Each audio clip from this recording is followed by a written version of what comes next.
Merci, Monsieur le maire. Mon intervention est un cri d'alarme pour la prise en compte du patrimoine parisien. Oui au développement de la pratique du vélo, mais de façon harmonieuse, non aux aménagements cyclables anarchiques que nous subissons aujourd'hui.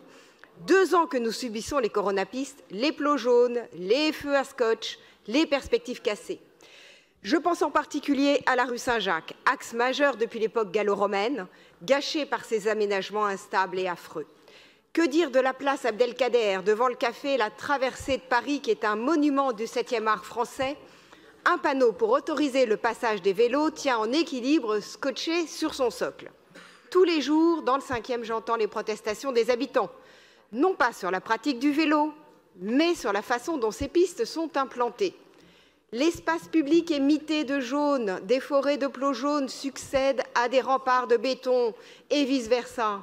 C'est le cas aussi sur le boulevard Saint-Michel, par exemple au carrefour de la place Edmond-Rostand, à la jonction du 5e et du 6e arrondissement. Ce lieu particulièrement beau qui rend hommage à l'auteur de Cyrano de Bergerac est situé juste à côté du jardin du Luxembourg et de ses belles grilles en face, la rue Soufflot, avec la perspective sur le Panthéon. Au centre, une fontaine en eau, sculptée en 1862 par Gustave Croc, qui vient d'être rénovée. Cette place est bordée de très beaux immeubles haussmanniens qui lui confèrent une belle unité.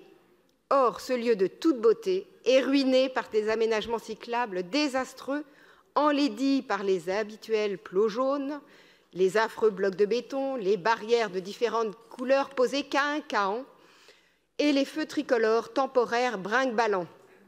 Et je n'évoque même pas le caractère périlleux de la traversée de la place. Bref, ces aménagements sont indignes de la place Edmond-Rostand et de Paris.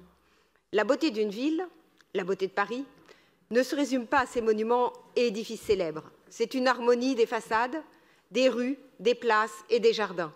Paris est un tout. Or, il n'y a pas de langage commun entre l'esthétique parisienne et les affreuses pistes cyclables.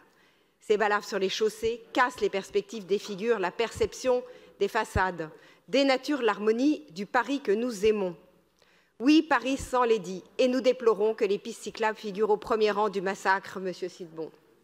La délibération DVD 95 prévoit la pérennisation de nombreuses coronapistes, dont celle du boulevard Saint-Michel et de la rue Saint-Jacques. Nous espérons que ces pérennisations vont définitivement acter la disparition des coronapistes, des plots jaunes, des blocs de béton, des barrières brinque-ballantes. Nous avons hâte, mais nous restons sur nos gardes. Oui, nous restons sur nos gardes, car nous connaissons votre propension à continuellement maltraiter l'espace public parisien, mais aussi parce que nous attendons des précisions sur l'aspect que prendront ces nouvelles pistes cyclables pérennisées. Oui, une réflexion sur l'esthétique des aménagements cyclables est indispensable. Il est impératif que la transformation de l'espace public respecte l'unité esthétique parisienne, la beauté de ses rues et de l'harmonie de son mobilier urbain. Comment comptez-vous organiser la concertation sur vos futures pistes et prendre en compte l'indispensable réflexion sur l'esthétique de vos aménagements et le respect de la beauté de Paris?